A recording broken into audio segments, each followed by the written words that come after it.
When you go quiet, and they go quiet too, it can feel like the very thing you hoped would bring them closer is the thing pushing them further away. That silence gets loud fast.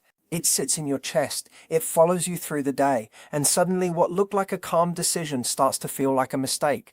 Most people treat no contact like a test. They stop texting, they stop calling, they pull back.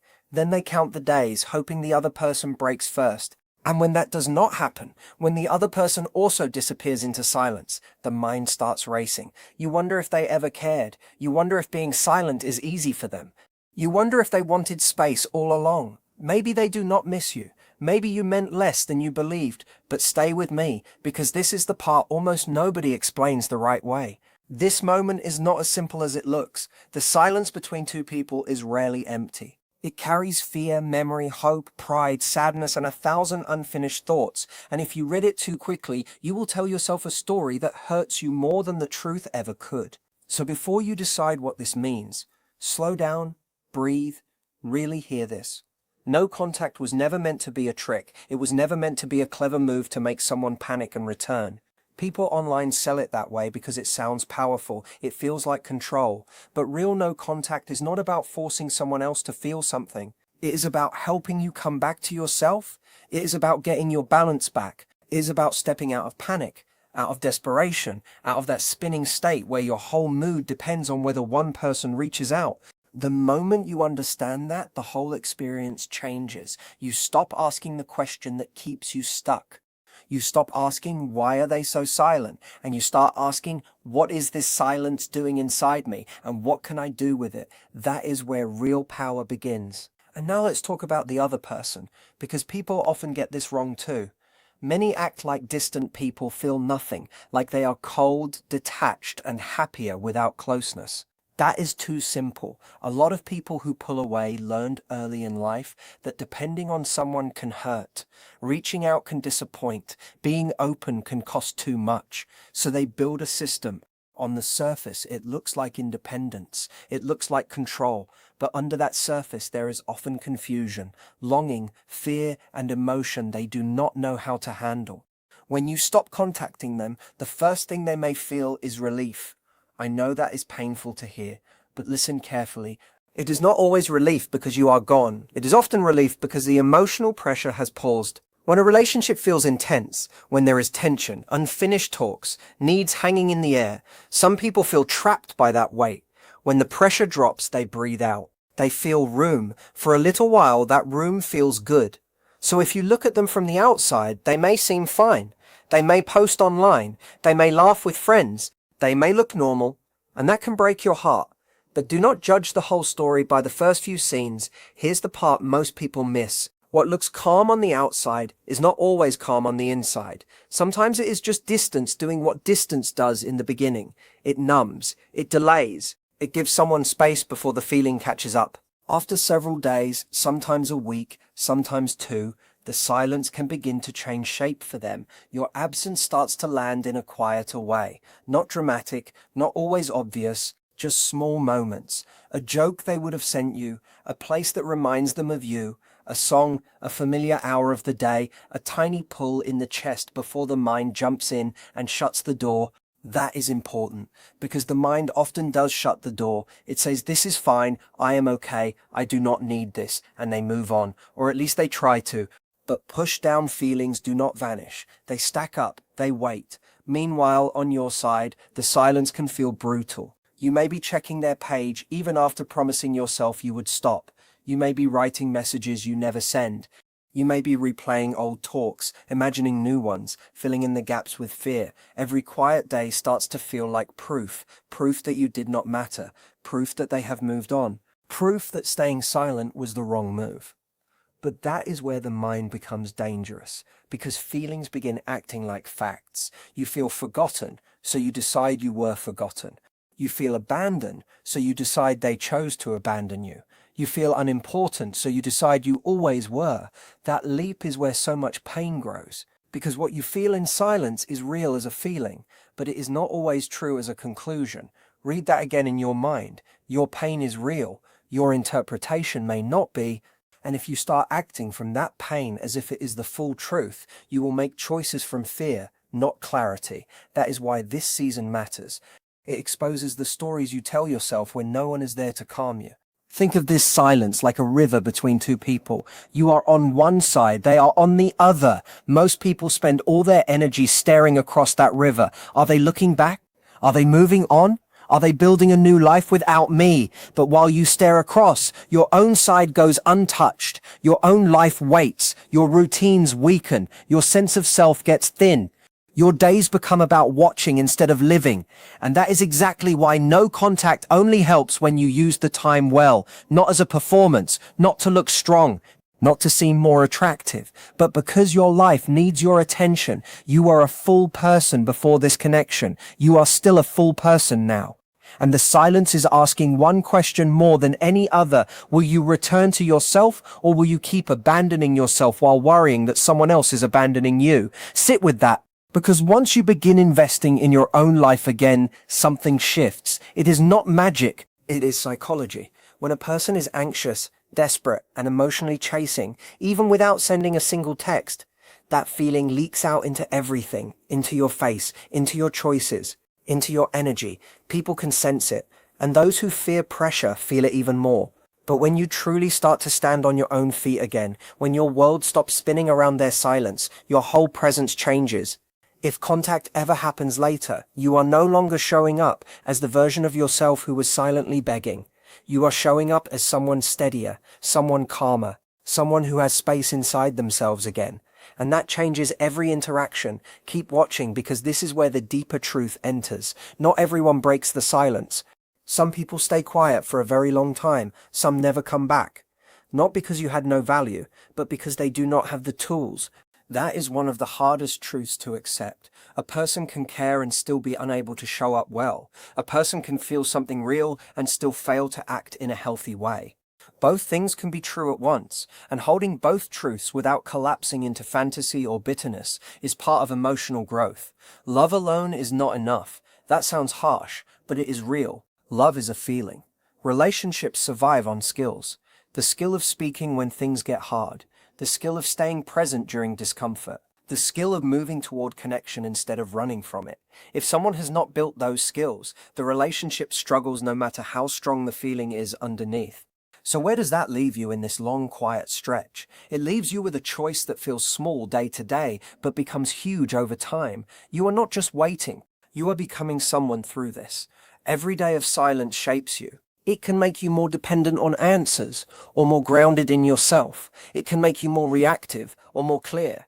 And that version of you matters, because it affects what happens next, whether this person returns, or whether life brings you somewhere better. Here's the part that often gets ignored. When silence lasts for weeks, what they push down may begin to rise in odd ways. Not always as a clean feeling of missing you, more like restlessness, emptiness, more distraction, more busyness, more noise, anything to avoid the quiet, because quiet has a way of letting buried feelings speak. They may think of you more than they expect. They may feel your absence in random corners of the day, not in some perfect movie scene, in a messy human way, a half-second thought, a sharp memory, a strange ache they do not explain. That does not mean they will act. It does not mean they suddenly know how to reach for closeness. It just means silence is working on both people, even if it looks different on each side. So now we come to the question burning in your chest. Should you reach out? Should you wait? How long is too long? Instead of giving you a shallow rule, let me give you the deeper guide. Every action you take here should come from self-respect, not strategy. That changes everything. Strategy says, what message will make them miss me? What timing gives me the best chance? What move wins? Self-respect says, what action lets me remain honest, calm, and whole no matter how they respond? Those two places can produce the same behavior on the outside. Both may choose silence. Both may send a message, but inside they are worlds apart, and that inner place determines how the whole experience feels. If you reach out from panic, even a short, gentle text carries that weight. If you stay silent from fear, the silence becomes another prison. But if you act from self-respect, your nervous system is no longer handing all power to the outcome. That is the difference. So if you ask me directly, should you break the silence right now, my honest answer is probably not yet. Not if you are still checking for signs every day. Not if your chest tightens every time your phone lights up. not if your peace still depends on whether they answer. Because from that state, even the most polished message usually carries pressure beneath it, and pressure often pushes a distant person further away. You want to reach out only when reaching out feels light, clear, genuine, when you have something simple to say and you are truly able to handle any response, including no response at all. And yes, that can take time, but not as much time as people think. If you stop making this one connection the center of your whole emotional world, that is the real shift. Not forgetting them.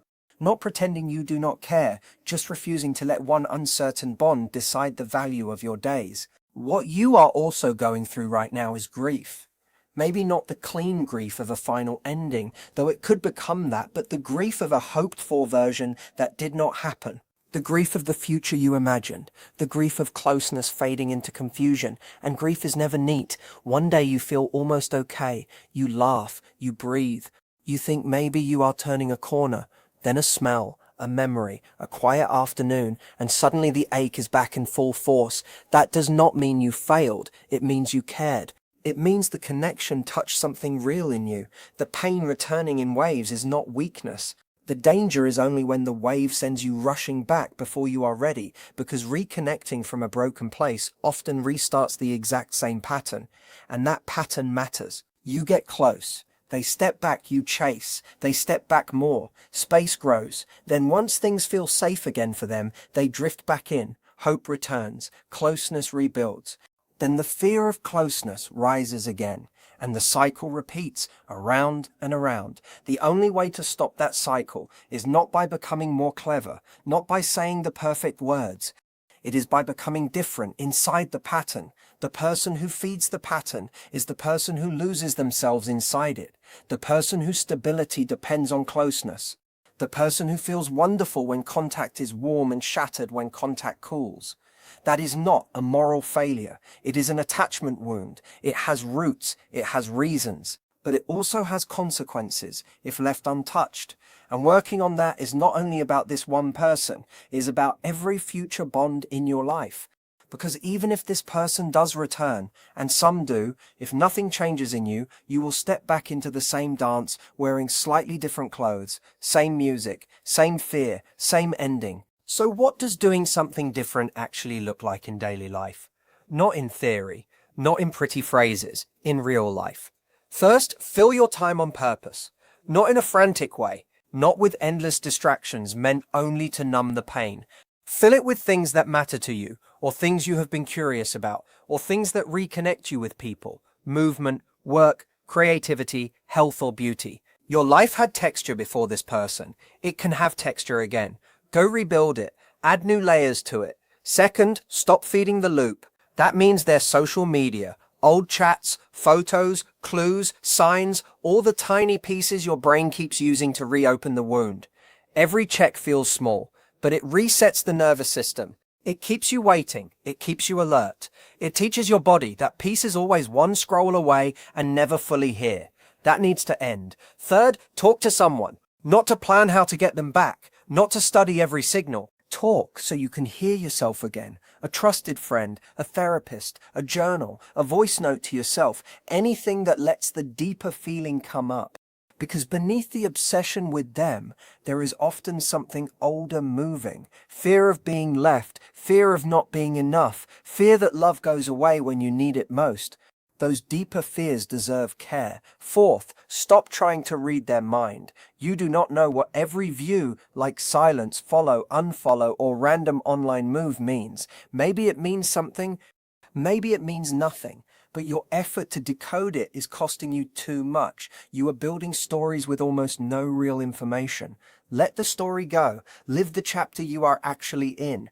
Fifth, get honest about what you truly want, not the ideal version of them, not the version from their best days, the real version, the one who goes silent when emotions rise, the one who disappears when presence is needed most. Is that truly the life you want to build? That question changes everything if you answer it honestly. Because sometimes what keeps people attached is not only love, it is potential, it is the dream of who someone could become if only enough love reached them. But you cannot love someone into emotional availability. They have to choose growth themselves. They have to want the work. They have to build the skill. Otherwise, you spend your present waiting for a future version of a person who may never arrive. That is a lonely way to live. And now let's come back to the mutual silence itself, because this part can be deeply confusing. When both people go quiet, the bond can feel even stronger in your mind. The silence feels charged. Every unsent message carries weight. Every day feels full of unfinished energy. That is why missing someone like this can feel more intense than missing someone who was simply steady and kind and available. The bond has often been shaped by push and pull, closeness followed by distance, warmth followed by withdrawal, and that inconsistency can create a stronger hook in the nervous system because your brain starts searching for the next sign of closeness like it is a reward. When it comes, it feels powerful. When it disappears, the crash is hard. This is not weakness. It is how the brain responds to inconsistent reward.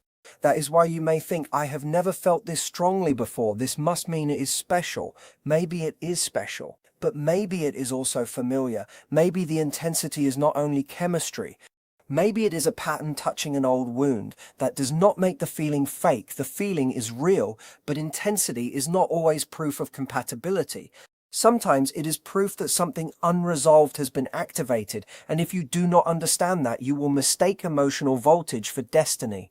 That mistake keeps many people in painful cycles for years, so stay with the deeper truth. Ask not only do I feel strongly, but also do I feel safe, steady, valued, and met? Those questions matter just as much, maybe more. Here is what is likely true right now, and learning to hold both parts can change the way you move through this. First, they are probably not sitting in the exact same kind of pain you are in. They are living, functioning, distracting themselves, suppressing maybe, feeling relief at times, thinking of you in flashes at other times. Their silence does not always look like your silence. That is hard, but it is real. Second, that still does not prove they do not care. Silence is not always indifference. Sometimes it is avoidance. Sometimes it is fear. Sometimes it is limitation. Sometimes it is the only way a person knows how to manage feeling without getting overwhelmed. Both truths can exist together. They may not be in agony like you, and they still may care. They may care and still not have the capacity to show up well.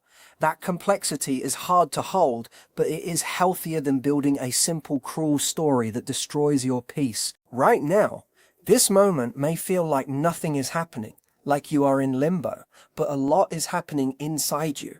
Your nervous system is learning whether it can survive uncertainty without reaching for immediate relief. Your identity is trying to rise back up outside the relationship. Your ability to sit with not knowing, to resist the urge to force clarity, to stay with yourself instead of abandoning yourself, all of that is being built in this exact season. The silence is not just empty time. It is training, it is shaping you, it is teaching you what happens when no answer comes and you still choose to remain steady. And that lesson matters whether this person returns or not. It matters if you reconnect. It matters if you move on. It matters in every future relationship you will ever have. The deeper victory here is not getting a text. It is becoming someone whose worth is not held hostage by one. So, if you take anything from this, let it be this. No contact while the other person stays silent is not proof of failure. It is not a contest. It is not something you win by holding out longer or lose because they did not blink first. It is simply a season, and every season produces something. The real question is not what is it producing in them. The real question is what is it producing in you? Is it making you more aware of your patterns, more honest about your needs, more willing to stop chasing people who cannot meet you, more committed to building a life that feels full from the inside instead of waiting for someone else to come back and fill it for you? That is the work, that is the shift, the version of you that comes out of this calmer, clearer, more self-respecting and less afraid of uncertainty is powerful. Not because they played a game well, not because they used silence like a weapon, but because they stayed with themselves when every part of them wanted to run outward for relief. And that is one of the hardest things a person can do. You do not need to have all the answers today. You do not need to stop caring overnight. You do not need to act perfectly. You just need to keep choosing yourself in small, steady ways. Eat, sleep, Walk, work, talk, feel, heal. Keep your life moving. Let the silence show you where you still leave yourself behind, and then begin returning to yourself one day at a time. If they come back, you will meet that moment from a stronger place. If they do not, you will still have built something real inside you, and that matters more than you know. In the end, the person on the other side of this silence who matters most is not the one holding back a text. It is you. It has always been you.